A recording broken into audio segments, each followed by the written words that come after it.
There was in the place where we lived an unusual excitement. Welcome to Gospel Tangents, the best source for Mormon history, science, and theology. I'm Rick Bennett. There are multiple First Vision accounts, and in our next conversation with historian Dan Vogel, we'll talk primarily about the 1835 account. How did that differ from the earlier 1832 account and the later, much more well-known account in 1838 that's in the Pearl of Great Price? Dan's going to answer that question in our next conversation. We're going to talk about all the differences there and how those can be reconciled, or can't they? Check out our conversation. So, all right, so we're through the muddled authority thing. Yeah. We're into 1835. Now, you also mentioned there was another account in 1835, First Vision account in 1835. How does this relate with this priesthood vision of Peter, James, and John? Or are they just completely separate? Oh, it doesn't relate to Peter, James, and John.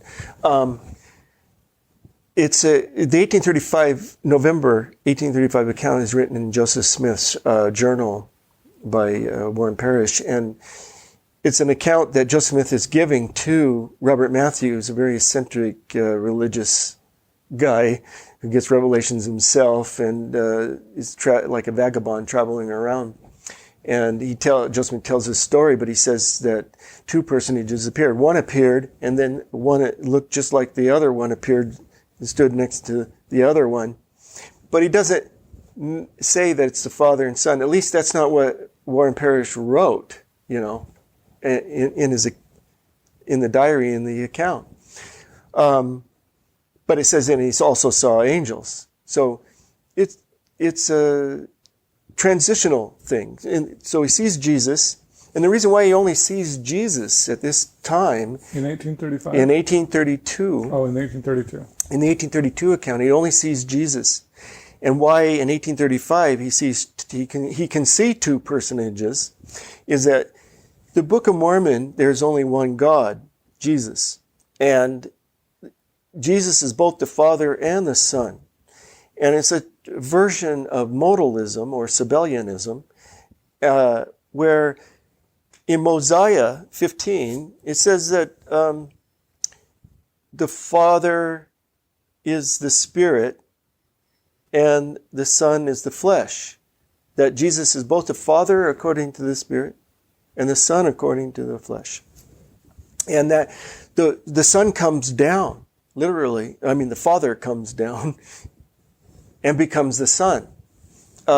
Jesus is the very eternal Father. In Nephi 11, 1 Nephi 11, in Nephi's vision of the Virgin Mary, Mary, it says in the original version, in the first edition, Mary is the mother of God.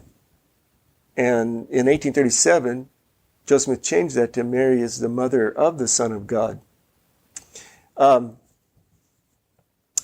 there's several places like that. And that view is consistent with one God. Alma says there's one. How many gods are there? One.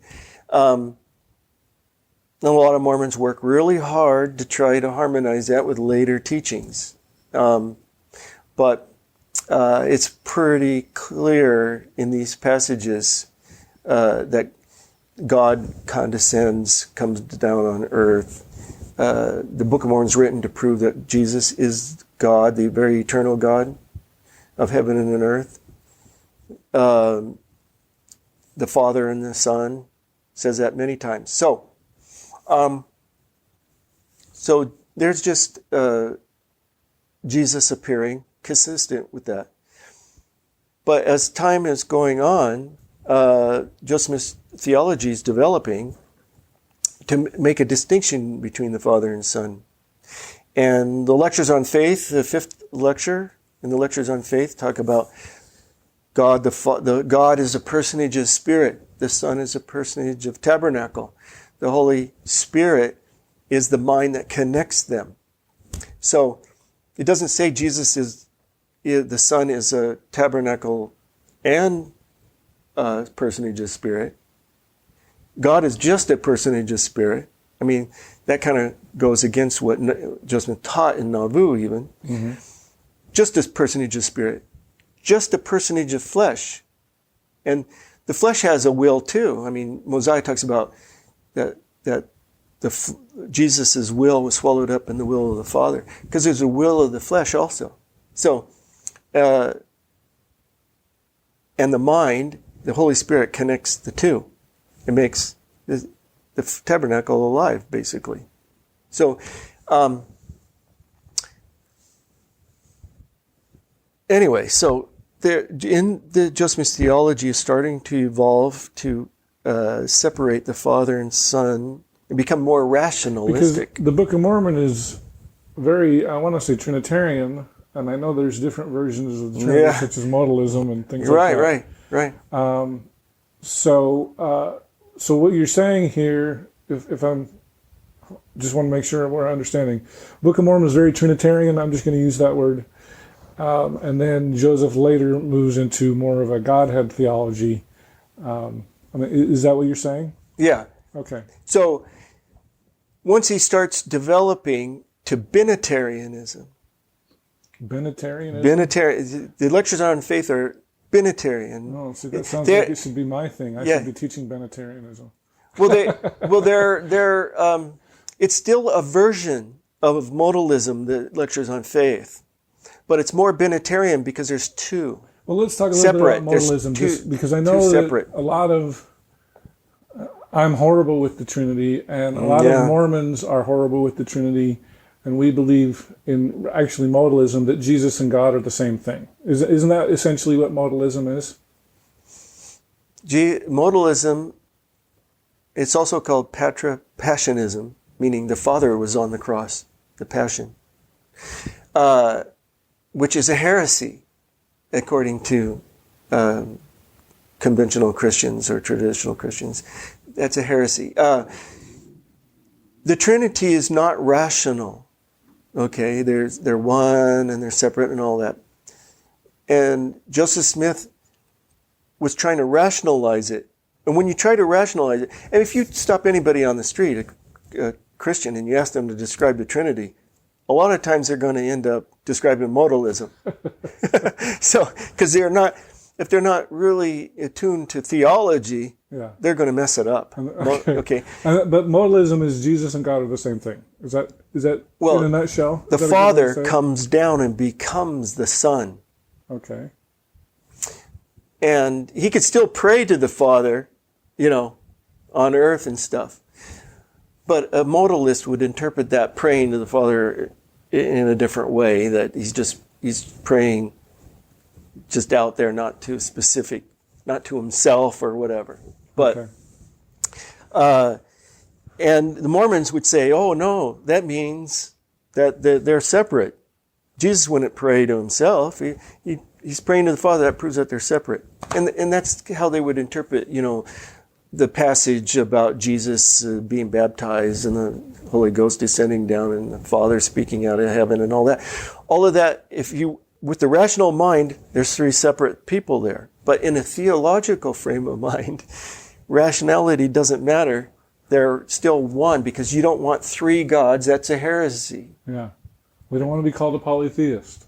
Right. Right. So that's three gods. You can't say that they're separate gods. There's three gods. That's a heresy. There's only one God. Because early Christians were accused of being polytheistic before they... No, but the question is, did the early Christians think Jesus was God? I don't think so. I don't either. I think it's later theology makes Jesus into a God. But so there are probably a lot of Christians. I probably lost them there. But so we'll have the Christians comment and say how we got it wrong. But just to say that, so in Joseph Smith's tradition, the Trinitarians were debating among themselves, and there were modalists all around Joseph Smith. He wasn't the only modalist. They're all around. They're called the Christian Connection in his day. And this Reverend Millard wrote a book explaining modalism, basically. So then there were the strict theologians, the strict Trinitarians.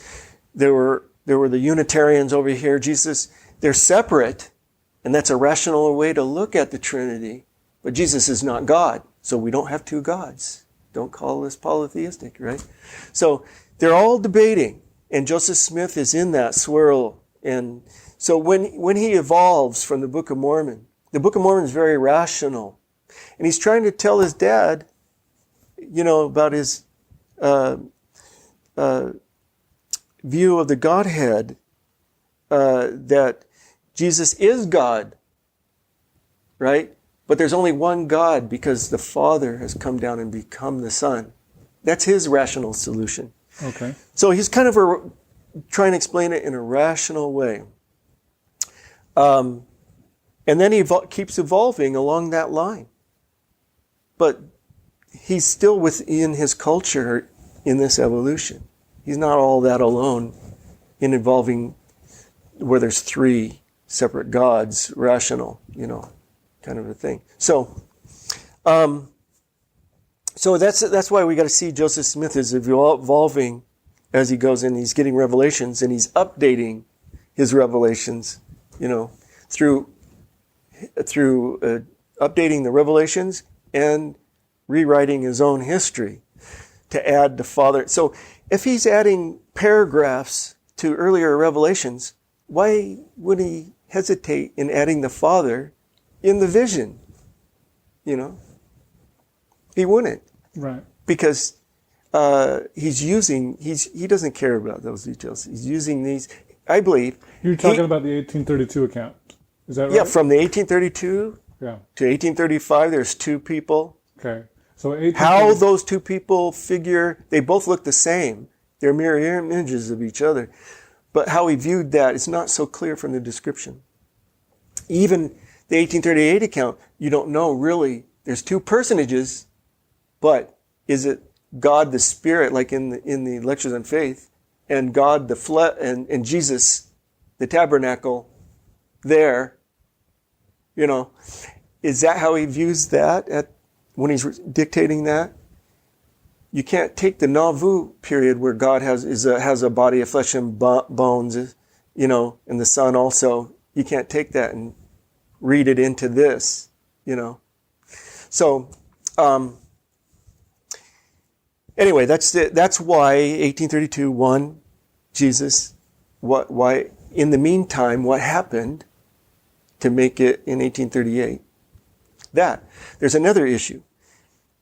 Why, in the 1832 account, he's already concluded that all the churches are false. In 1838, he hasn't. He's praying to ask which church is true. Those contradict each other. You can try to harmonize them like Richard Anderson tried by just making a general description so general of each thing that they look the same. But they are diametrically opposed. Why does it change? So my view on that is that in 1820 or 21, he has concluded all churches are false. He has a born-again experience. But the revival he describes, where his mother is proselyted to the Presbyterian Church,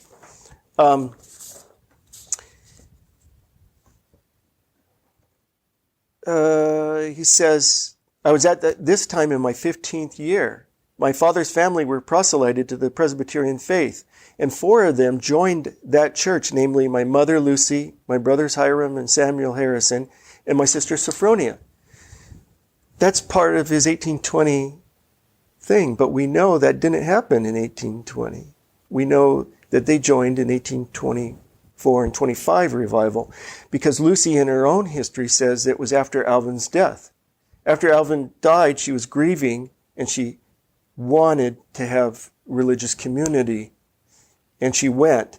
And they went, and actually, the Presbyterian minister at the time, Reverend Stockton, preached Alvin's funeral sermon and implied that Alvin had gone to hell because he hadn't been baptized. Joseph Smith Sr. got angry at that, incensed, and refused going anymore. And Joseph Smith's family was split. And Lucy, as like a good convert, is trying to get other people in the family converted. She's hounding people. And 3 of her older children do join.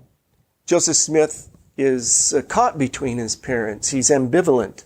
He doesn't want to join a church. He said he was more in tune with Methodism anyway, probably because of the emotional appeal it has. And Presbyterianism is a little more conservative and is of the quietist tradition, they call it, where the Spirit comes on you and you're quiet and, peace. Is that what's happened to Mormons? We've become Presbyterians? Yeah.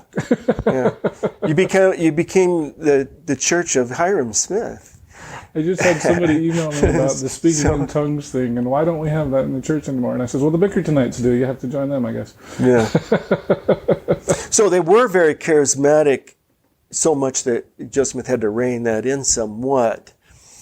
And it eventually died. Became more that quietist tradition, whereas the shout tradition over here is like Methodists and Baptists. The early Mormons would shock each other. The current Mormons, the early Mormons, just would have 2 different kinds of meetings. So, anyway, what was I talking about? So the Smith family was split, and Joseph Smith is ambivalent. And for the first time, he's probably wondering which church is true. Is it the Presbyterian? Is it the Methodist? He can't join because if he joins, he's going to upset his mother. If he joins the Presbyterian church, he's going to upset his father. And so another thing that raised the level of discourse in the Smith family probably was, okay, Lucy, this is what Joseph Smith Sr. is thinking probably. You joined the Presbyterian minister's church that said Alvin had gone to hell. Did he? Did he go to hell? What do you say? What is it? And so choosing a church would lose Alvin. And that price was pretty high.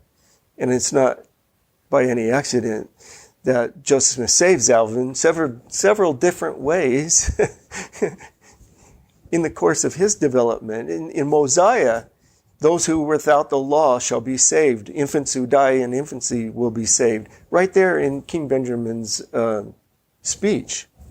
Some people think King Benjamin in his sermon is more of a civil discourse, a discourse pertaining to service to government in a way, and not just religious. That Benjamin Stockton is King Benjamin, and in Joseph Smith's remake of Stockton, where he has this King Benjamin save Alvin and infants who die in infancy, unlike what the real Benjamin Stockton was preaching. So he saves Alvin right off. Later, he introduces baptism for the dead. In 1836, he sees Alvin in celestial kingdom and wonders how he got there. And they were judged by the desires of their heart. That's another way. Let's make sure that we're on the same page. So we've talked about the 1832 First Vision experience, 1835 where we've got 2, 1838, which is what everybody's familiar with. And I thought there was a 4th one. Is there a 4th one? And then you said there's 9. There's 9 accounts, but the 9 are versions of the 1838 account. Okay. With 2 people, 2 personages, and just various different details that only really matter if you're writing a history of the first vision, which I am doing. In summary, I didn't know that. Is that a new book? Is that your new book coming out? Well, the book I'm working on now is Joseph Smith's life from 1831 to 1839. Okay. So Ohio and Missouri. So it's the third volume that will be added to the Smith Pettit or Signature Books trilogy on Joseph Smith's life. We haven't talked about your books yet. So, and I know you've got a fun. I really enjoyed your Mormonism Unveiled edition. I read all of your footnotes. I thought they were fantastic. But tell us about. We'll take a quick break here from the first vision because I know you got your Joseph Smith book. Tell us a little bit about that. The biography of the first part of his life, which came... what's it called? The Making of a Prophet. Mm-hmm. So I was trying to portray how Joseph Smith transitioned from money digger or, treasure seeker to prophet. Mm-hmm. And so that's all it covers up to 1831 until he goes to Ohio. But I go through the Book of Mormon in detail because I believe it's autobiographical in nature, a lot of it. Mm-hmm. I mean, if I believe Joseph Smith wrote it, it's all from his biography in some form or another.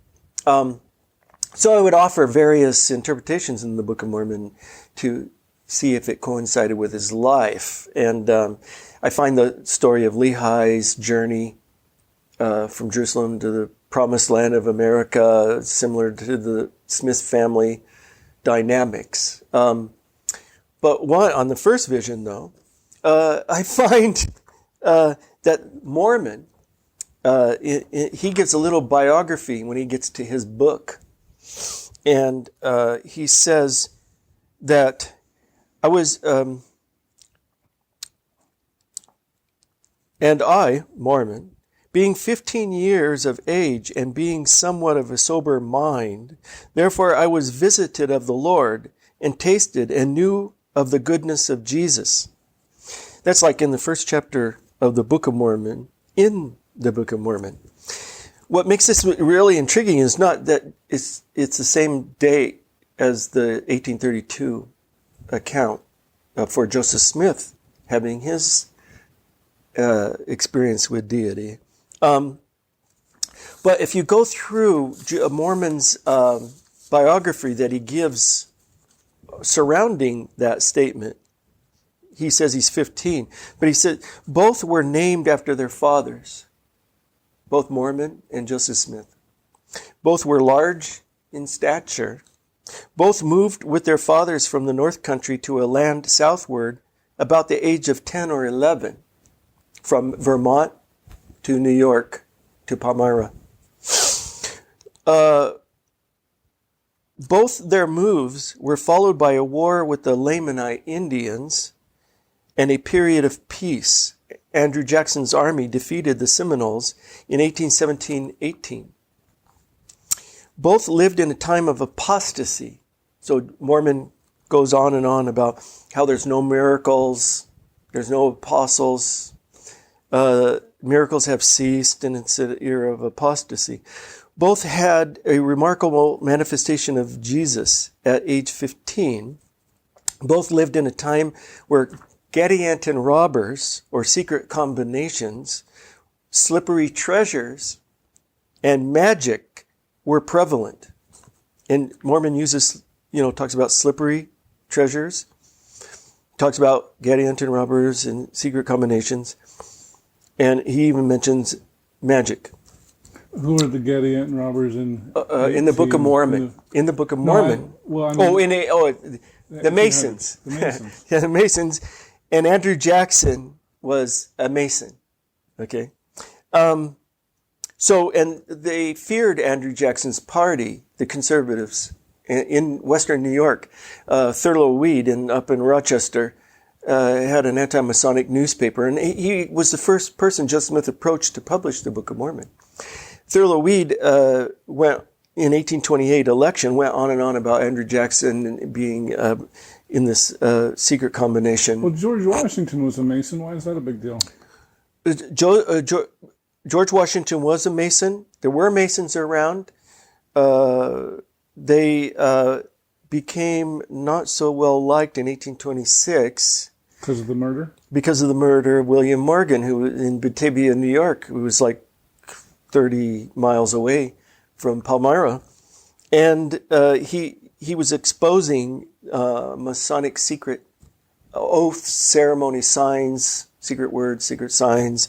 He was publishing them when he disappeared and was suspected to have been murdered by the Masons. That started an anti-Masonic movement. There was always an anti-Masonic movement because people were suspicious of any kind of secret organization in an open society, free and democratic society. And there was always suspicion.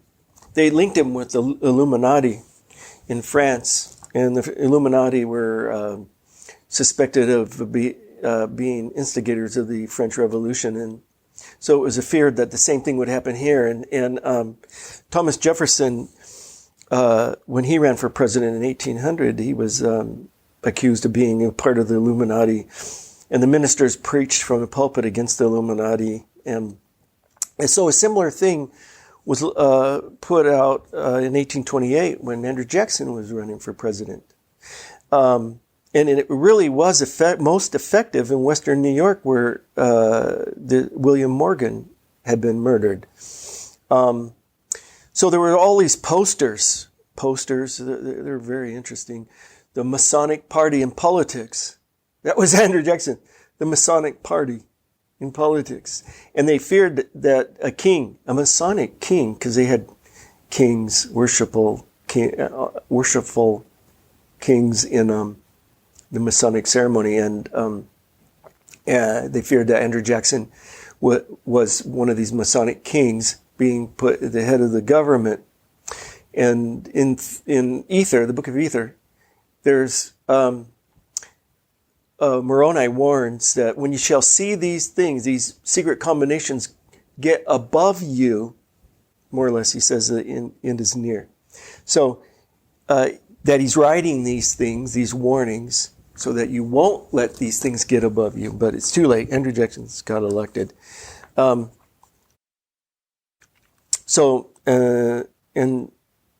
that is one of the things Joe Smith's trying to combat, in my mind. Yeah, and so... That's funny, because he later embraces Masonry in Nauvoo. He later embraces it. His church also becomes very Catholic-like. So... he does evolve. My take on that is that when he begins, he's very young, youthful, idealistic. He's people that don't have very much power want to overturn it, the status quo. As he gets older, just like anyone else, and gets power and things he doesn't want to lose, he starts becoming more and more conservative in his views. He even says things about, the Catholics have got this part right, and things like that in Nauvoo. But so when he needs secrecy, especially around polygamy, about his secret marriages, starting in 1842 in Nauvoo, he wants to bind people to secrecy. And the most harsh binding thing he knows are these oaths of Masonry. And to me, it's just a natural fit. I hope you enjoyed our conversation with historian Dan Vogel. In our next conversation, we'll talk a little bit about false memories. I was surprised he brought up the Spalding manuscript theory. I mean, an example would be the Spalding witnesses. They have vague memories about a manuscript in the past. Well, we know that what they remembered was wrong. I mean, because they could only remember what they had read in the Book of Mormon and nothing else. And we know that the Book of Mormon is not about the lost 10 tribes. That was a common misconception, but these witnesses, that's got into their memory somehow. And it's a vague story. They vaguely remember the names the memories become sharper the more they talk to each other. So we know from other methods that they were wrong, okay?